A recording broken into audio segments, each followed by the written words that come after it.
भैया जी रुक जाइएगा।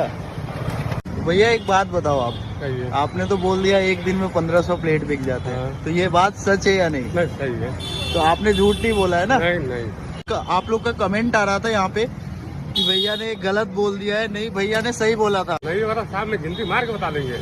तो हमारे लिए एक बना दो चार्ट आज। लोगों का कमेंट आ रहा था भैया, इसलिए पूछ रहे थे। कोई दिक्कत की बात नहीं है ना? क्या बन रहा है भैया जी? यही बटाटा पूरी। बटाटा पूरी। क्या क्या डाल दिया इसमें? जीरा पाउडर डाले, नमक डालना है, मिर्ची डालना है, ठीक है। धनिया गोल मरीच अपना हाथ का भुजा हुआ है, खुद के हाथ का बनाया हुआ है भाई। मसाला है पूरा मिक्स मसाला अपना। मीठा चटनी है, मीठा चटनी आ गया भाई। खट्टा चटनी है। कितने साल हो गए होंगे भैया करते हुए? ये हम कर रहे हैं 2003 से। 2003 से कर रहे हैं।